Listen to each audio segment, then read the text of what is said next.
Bueno, buenas noches. ¿Cómo están? Vamos a comenzar con este tiempo donde vamos a seguir estudiando el libro de Esdras. Habíamos llegado al capítulo 7, pero vamos a mostrar, para ver más o menos dónde estamos situados en la historia. Ahí traje una foto de una línea de tiempo, más o menos, como para que nos hagamos un pantallazo. Ya lo hemos hecho, pero para volver a comentar. En el tiempo en el que el pueblo de Israel estaba bajo el dominio de Babilonia, ¿se acuerdan ustedes que arrancamos viendo los primeros capítulos? Que no arranca con Esdras, sino que Dios va a mencionar a Zorobabel, y el rey Ciro le va a dar la autorización para que se vayan a Jerusalén, y ellos iban a construir el templo. Ahí tienen las fechas, más o menos.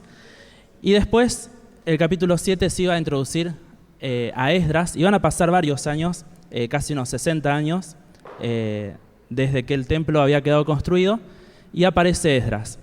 En este tiempo también va a haber otro rey, ya no es más el rey Ciro, sino que es Artajerjes, y vamos a ver algo similar, porque uno va leyendo y dice, pero ¿cómo pasó lo mismo que pasó antes con el rey Ciro? Bueno, es parecido. Dios va a usar algo muy similar, y vamos a leer Esdras 7, desde el versículo 11.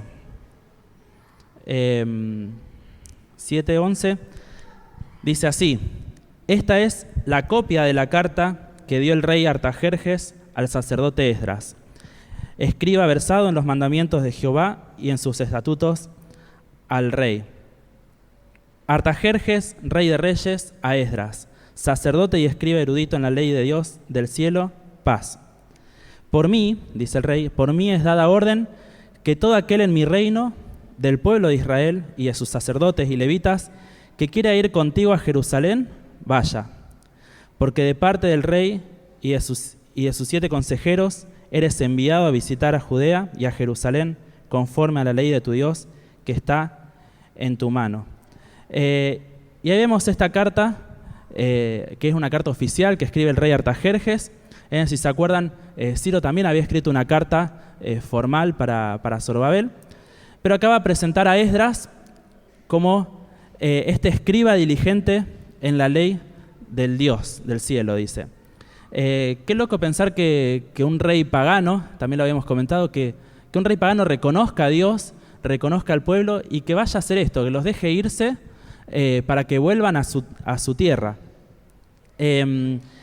Y bueno, repasamos un poco quién era Esdras. Este escriba era una persona que, bueno, justamente escribía la ley. Eran las personas que copiaban los rollos que había en ese momento, y tenían la función de pasar de mano en mano estos rollos para que más gente lo pueda tener. Y era un trabajo que había que prestar mucha atención porque tenía que copiar exactamente.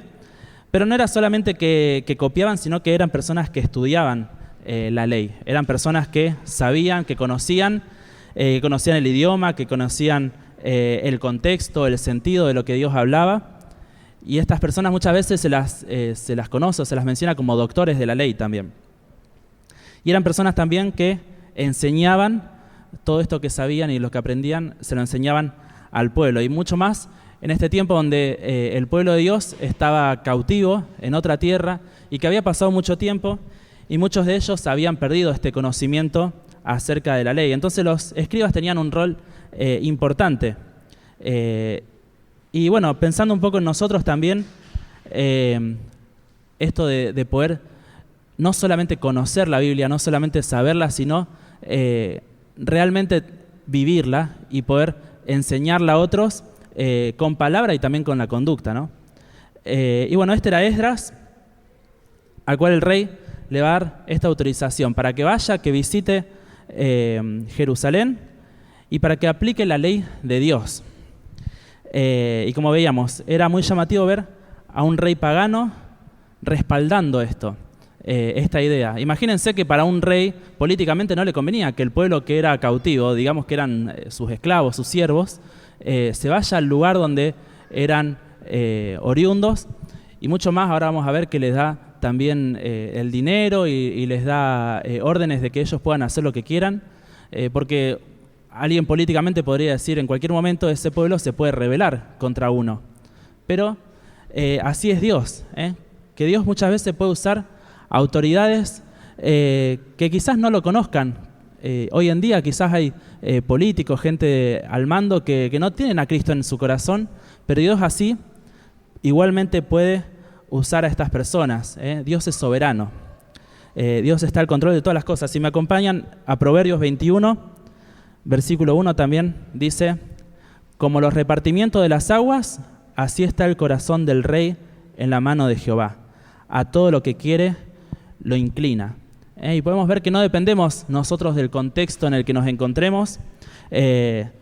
Para servir a Dios no hace falta que haya un contexto ideal, sino que Dios puede torcer todas las cosas a su favor. A veces pensamos, bueno, pero si mi entorno fuera mejor, si nuestra iglesia tuviera más recursos, o si yo me encontrara mejor económicamente, mejor de salud, mejor de ánimo. Muchas veces pensamos que se tiene que dar la situación ideal para que Dios nos use, pero Dios no necesita escenarios perfectos, sino lo que Dios mira es el corazón, quiere siervos disponibles. Y vamos a seguir leyendo esta carta ahí en Esdras, desde el versículo 15. Bueno, vamos a leer desde el 14, perdón, si se puede. Así lo seguimos leyendo. Dice: porque de parte del rey y de sus 7 consejeros eres enviado a visitar a Judea y a Jerusalén, conforme a la ley de tu Dios, que está en tu mano, y a llevar la plata y el oro que el rey y sus consejeros voluntariamente ofrecen al Dios de Israel, cuya morada está en Jerusalén. Y toda la plata y el oro que halles en toda provincia de Babilonia, con las ofrendas voluntarias del pueblo y de los sacerdotes, que voluntariamente ofrecieren para la casa de su Dios, la cual está en Jerusalén. Comprarás pues diligentemente con este dinero becerros, carneros y corderos, con sus ofrendas y sus libaciones, y los ofrecerás sobre el altar de la casa de vuestro Dios, la cual está en Jerusalén. Y lo que a ti y a tus hermanos os parezca hacer de la otra plata y oro, hacedlo conforme a la voluntad de vuestro Dios. Los utensilios que te son entregados para el servicio de la casa de tu Dios, los restituirás delante de Dios en Jerusalén, y todo lo que se requiere para la casa de tu Dios, que te sea necesario dar, lo darás de la casa de los tesoros del rey. Fíjense que el rey y además sus consejeros le van a dar plata, oro y ofrendas voluntarias. Y todo esto era para el templo. No es que el rey le estaba dando algo para que vaya y gobierne en su nombre. En nombre del rey creamos algo. Es como si, no sé, el presidente del país diera a una ciudad, pero para que construya algo para el beneficio del país. No, era solamente para ellos, era para este pueblo. Era una ofrenda que estaba dando el rey. Incluso en el último versículo vimos que decía que todo lo que vos quieras, que lo saque del tesoro de la casa del rey. Es como si dijéramos, sacá del banco de la nación lo que vos quieras. Lo que a vos te parezca, sacalo, tomalo, no hay problema. Hasta ese punto había llegado el rey. Y vemos que Dios no le estaba enviando a Esdras solo, sino que estaba respaldando a Esdras con todo lo necesario. Y para nuestra vida hoy podemos pensar que la obra de Dios no depende del bolsillo de uno, sino que depende de la fidelidad de Dios. Y Dios siempre sigue siendo el dueño de los recursos. Quizás uno a veces piensa que bueno, cuando damos de nuestra ofrenda, Dios nos da el dinero a nosotros, Dios nos da el trabajo, y entonces bueno, uno ofrenda lo que es de Dios, y cuando obtenemos una compra, bueno, eso ahora es de la iglesia. Eso también sigue siendo de Dios. Nosotros solamente somos los administradores. No sé, me imagino el aire acondicionado sigue siendo un recurso de Dios. Lo usamos, lo administramos nosotros, pero es todo de Él y para Él. Miren lo que va a decir Filipenses 4:19. Esto pasaba en un contexto en donde la iglesia de Filipos había ofrendado para Pablo, y después les va a decir en el 4:19: y mi Dios pues suplirá todo lo que os falta conforme a sus riquezas en la gloria en Cristo Jesús. Ahí está también reconociendo que todo viene de Dios. Dios es el dueño de todas las riquezas. Y también pensaba en ese versículo conocido: si Él cuida de las aves, también cuidará de mí. Y vamos a seguir leyendo porque sigue en el versículo 21, esta carta del rey Artajerjes. Dice: y por mí Artajerjes rey, es dada orden a todos los tesoreros que están al otro lado del río, que todo lo que os pida el sacerdote Esdras, escriba de la ley del Dios del cielo, se le conceda prontamente. Hasta 100 talentos de plata, 100 coros de trigo, 100 batos de vino y 100 batos de aceite y sal sin medida. Todo lo que es mandado por el Dios del cielo se ha hecho prontamente para la casa del Dios del cielo.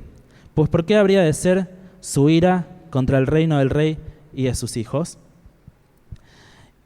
Y leemos uno más. Y a vosotros os hacemos saber que a todos los sacerdotes y levitas, cantores, porteros, sirvientes del templo y ministros de la casa de Dios, ninguno podrá imponerles tributo, contribución ni renta.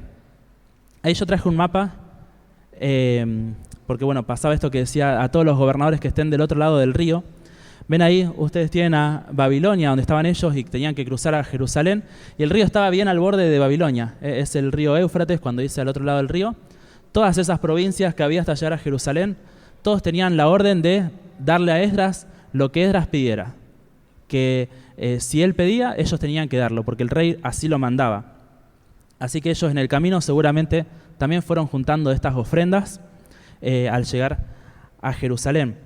Y bueno, vemos que no solamente el rey estaba dando esta orden de que dieran todo, sino que también dio la orden de que no se les pidiera ningún impuesto, digamos. No se les cobraba nada a los que trabajaban en Jerusalén en esta hora en la casa de Dios. Y podemos ver que no solamente Dios provee, sino que también Él puede quitar obstáculos. No es solamente la provisión, sino que Él también puede cambiar cualquier circunstancia que no esté a nuestro favor. Él va abriendo caminos. A veces pedimos provisión, pero no pensamos que Dios también puede cambiar la estructura, cambiar decisiones, cambiar personas. Eso es que Dios sea soberano. Él está al control de absolutamente todas las cosas. Y leemos un poco más estos dos últimos versículos de la carta, desde el 25. Dice, y tú, Esdras, conforme a la sabiduría que tienes de tu Dios, pon jueces y gobernadores que gobiernen a todo el pueblo que está al otro lado del río, a todos los que conocen las leyes de tu Dios. Y al que no las conoce, les enseñarás. Y cualquiera que no cumpliere la ley de tu Dios y la ley del rey, fíjense que primero hace énfasis en la ley de Dios y después la ley del rey. El que no cumpliere, que sea juzgado prontamente, sea muerte, a destierro, a pena de multa o prisión. Vemos que también le estaba dando esta instrucción, que él vaya y que enseñe la ley, que establezca jueces. Y la decisión estaba sobre Esdras. Esdras iba a elegir a las personas que iban a gobernar, que iban a enseñar, y él además tenía esta autoridad para poder decidir quién estaba haciendo las cosas mal, qué tipo de castigo merecía, y le va a decir entonces también que corrija a los que no conocen la ley. Un rey pagano, recordemos que era pagano, y estaba ordenando que se enseñe la ley de Dios. Y vemos que la prioridad de Dios no era solamente el templo, porque el templo ya estaba construido hacía algunos años atrás, pero a Dios no le importa el edificio más que los corazones. La prioridad era que la palabra de Dios volviera al centro. Y yo pensaba que hoy podemos pensar que bueno, en la iglesia hay tantas actividades que todos los días tenemos algo para todas las edades, para todas las personas, y está perfecto y es buenísimo, pero la iglesia se edifica con la palabra. En cada actividad siempre está la palabra de Dios y eso es lo fundamental. También como este conocido versículo en Josué 1:8, Dios nos dice que nunca se apartará de tu boca este libro de la ley, sino que de día y de noche meditarás en él. Qué importante es tener el libro de la ley. Y un detalle también, antes habíamos leído que el rey decía, al que no cumpla la ley de tu Dios, y en este pasaje que leímos en Josué también habla del libro de la ley. Nosotros no solemos decir a la Biblia que es la ley de Dios, decimos que es la palabra de Dios. Quizás lo decimos porque bueno, sabemos que ya no estamos bajo la ley, sino bajo la gracia, pero a veces decir esto es palabra de Dios suena un poco suave, ¿no? Como que no, quizás no le damos la autoridad que merece, pero esto también es la ley de Dios, es lo que Dios quiere, es cómo Dios quiere que tu vida se rija, cómo quiere que sea tu camino. Y es importante que veamos a la palabra de Dios como su autoridad. La palabra de Dios no es una decoración para venir a la iglesia con algo lindo abajo del brazo, sino que tiene que ser algo que día a día te vaya nutriendo y que te vaya guiando como tu ley en tu vida. Y vemos para terminar cómo responde Esdras ante esta carta, la carta del rey. Ya la leímos, y estos dos últimos versículos del capítulo 7 va a estar hablando Esdras. Dice: bendito Jehová Dios de nuestros padres, que puso tal cosa en el corazón del rey para honrar la casa de Jehová que está en Jerusalén, e inclinó hacia mí su misericordia delante del rey y de sus consejeros, y de todos los príncipes poderosos del rey. Y yo, fortalecido por la mano de mi Dios sobre mí, reuní a los principales de Israel para que subiesen conmigo. Él está diciendo: bendito Jehová que puso tal cosa en el corazón del rey. Él reconoce que claramente Dios estaba atrás de todo esto. No fue una coincidencia, no fue que el rey se despertó con buena gana, sino que Dios estaba en esta decisión que había tomado el rey. No era algo político, no engrandece al rey diciendo: mira qué bueno el rey que piensa en Dios, sino que reconoce primero a Dios. No es buena suerte, sino que es la mano de Dios. Él dice: la mano de Jehová mi Dios estaba sobre mí. Y podemos pensar también en nosotros, cuando algo sale bien, cuando algo va como nosotros esperamos, en la obra del Señor, quizás en un ministerio, en una actividad, en un proyecto, un mensaje, una oportunidad. ¿A quién le damos la gloria? O nos damos a nosotros muchas veces esa gloria, digamos, todo salió bien gracias a mí, gracias a que yo estaba en la actividad, los chicos se divirtieron, en la música toqué bien, entonces la alabanza salió bien. Y quizás en cada área muchas veces pensamos que es gracias a nosotros o gracias a otra persona y nos olvidamos de que la gloria es para Dios. El Salmo 115:1 dice: no a nosotros, oh Jehová, no a nosotros, sino a tu nombre da gloria, por tu misericordia, por tu verdad. Y vale la pena recordar, aunque lo leímos a partir del 11, el versículo 10 de Esdras 7, que habla de cómo era el corazón de Esdras, y explica todo lo que acabamos de leer. El versículo 10 dice: porque Esdras había preparado su corazón para inquirir la ley de Jehová y para cumplirla, y para enseñar en Israel sus estatutos y decretos. Esdras hizo estas tres cosas. Él buscó la palabra, vivió la palabra y enseñó la palabra. Y después de eso, Dios lo va a usar públicamente. Y pensaba, ¿no?, en nosotros. Dios no busca personas que sean buenas organizadoras, que sean buenos líderes, que sean buenos gestores, sino que busca corazones dispuestos. Él después prepara, Él después pone su mano en nosotros, nos provee, nos enseña, nos fortalece, pero Él lo que busca es que el corazón esté dispuesto, así como el de Esdras.